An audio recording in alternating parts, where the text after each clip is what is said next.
Hello and welcome friend in my channel Pranav for you knowledge for everyone. तो आज का जो मेरा टॉपिक है वो है टाइप्स ऑफ थ्रेड।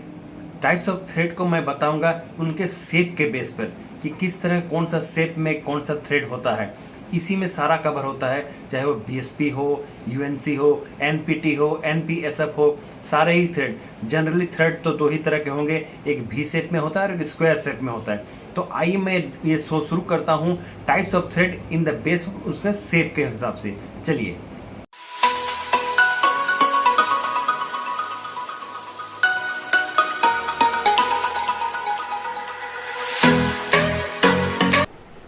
तो दोस्तों थोड़ा सा जल्दी से हम रिवाइंड कर लेते हैं।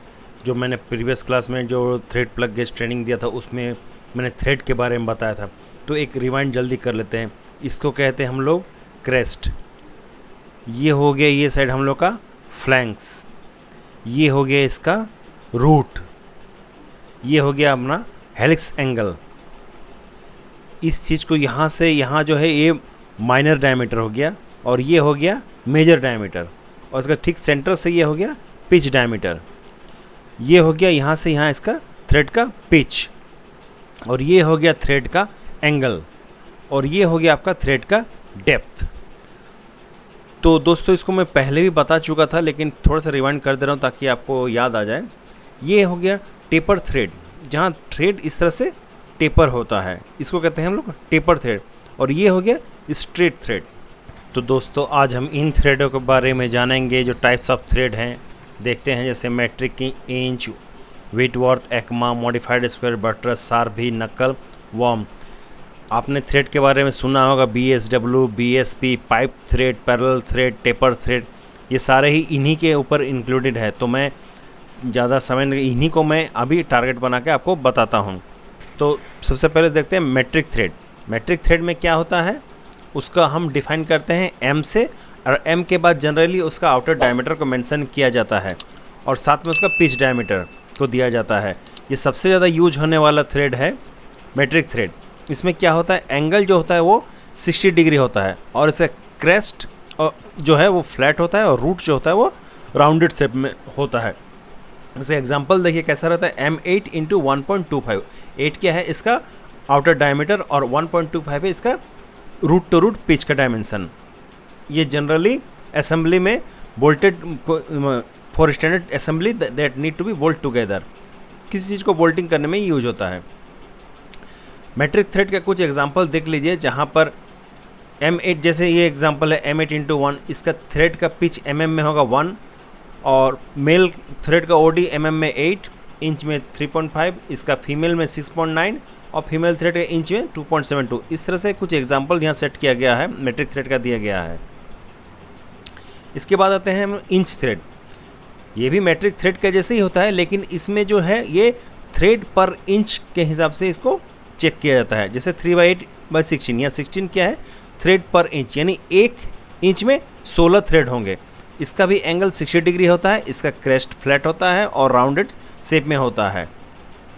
इसके बाद हम लोग आते हैं व्हाइटवर्थ थ्रेड, यानी ब्रिटिश स्टैंडर्ड व्हाइटवर्थ थ्रेड। इसका जो एंगल होता है वो होता है 55 डिग्री का, और इसका जो क्रेस्ट और रूट ये राउंड शेप में होता है, इसका रेडियस बना होता है, और ये भी बोल्टिंग के ही काम में आता है। कुछ एग्जाम्पल यहाँ पर दिए गए हैं, आप इसको नोट डाउन कर सकते हैं या स्क्रीनशॉट लेके रख सकते हैं। आपके सुविधा के लिए मैंने इसको दे के रखा हुआ है। इसके बाद आते हैं हम लोग एक्मा थ्रेड। एक्मा थ्रेड का जनरली यूज़ लेथ मशीन में आप लोगों को देखा होगा इस तरह का थ्रेड। इसमें क्या होता है, जो थ्रेड का एंगल है ये है 14.5 डिग्री। 14.5 डिग्री ये बहुत, मतलब इसमें क्या होता है, इसका यूज जो होता है वो हेवी मशीन में, टेस्टिंग मशीन, जेक्स, एयरक्राफ्ट और कन्वेयर में इसका यूज होता है। These thread are one of the strongest symmetric thread profile. बहुत ही स्ट्रॉन्गेस्ट का प्रोफाइल होता है। ट्रैपजोडियल, ये जैसे छत के ऊपर आपने देखा होगा कुछ रूफ में दिया रहता है सीट, उसका इसी तरह शेप रहता है, उसी तरह ट्रैपजोडियल शेप में है ये। इसके बाद है मॉडिफाइड स्क्वायर थ्रेड। ये भी एक एक्मा थ्रेड ही है और स्क्वायर थ्रेड है, लेकिन इसमें क्या है, इसका जो एंगल है वो है 5 डिग्री। जो थ्रेड का एंगल वो 5 डिग्री होता है, और इसका यूज क्या होता है, since the pitch angle is small it has low friction and it is high transmission efficiency. Pitch angle कम होने के कारण इसका फ्रिक्शन यानी घर्षण जो होता है वो बहुत कम होता है और इसका यूज हाई ट्रांसमिशन इफिशिएंसी में किया जाता है। इसके बाद आता है मतलब बटरस थ्रेड। बटरस थ्रेड में क्या होता है, एक तरफ स्ट्रेट रहता है और एक तरफ 45 डिग्री एंगल इसका थ्रेड एंगल रहता है। इसका जनरल यूज कहाँ होता है, high load and heavy lifting में होता है। ट्रांसमिशन थ्रेड इन टर्निंग एंड मिलिंग मशीन, ज़्यादातर टर्निंग और मिलिंग मशीन में भी इसका यूज होता है बटरस थ्रेड का। इसके बाद आता है sharp V thread. Sharp V thread में क्या होता है, ये 60 डिग्री एंगल ही होता है लेकिन इसका जो क्रेस्ट और रूट है ये बहुत ही शार्प होता है एंगल, इसमें कोई भी रेडियस नहीं होता है। इसका लोकोमोटिव क्या होता है, meant for locomotive work because it is naturally form a steam tight joint when machine correctly. ये एक बहुत ही स्टीम टाइट जॉइंट क्रिएट करता है अगर इसका हम लोग मशीन करेक्टली करते हैं तो। इसके बाद है वार्म थ्रेड, ये भी एक स्क्वायर थ्रेड है। इसका एंगल जो होता है वो 29 डिग्री का एंगल में होता है और इसका क्रेस्ट और रूट जो होता है वो फ्लैट रहता है। जनरल यूज़ क्या है, to drive worm gear and are means of speed reduction and power transmission. मतलब जहाँ ब्रेकिंग उसका यूज होता है वहाँ पर हो सकता है और पावर ट्रांसमिशन में ज़्यादा ताकत की ज़रूरत पड़ती है वहाँ पर ये यूज होता है। इसके बाद आता है नकल थ्रेड। नकल थ्रेड में क्या है, इसका जो क्रेस्ट और रूट ये एक रेडियस में दिया गया है। Consist of high rounded thread, these thread are highly resistant to debris and wear since there are no sharp edge of anything to catch on. इसमें कोई शार्प एज नहीं है इसलिए वियर एंड टियर का इसमें संभावना बहुत कम होती है।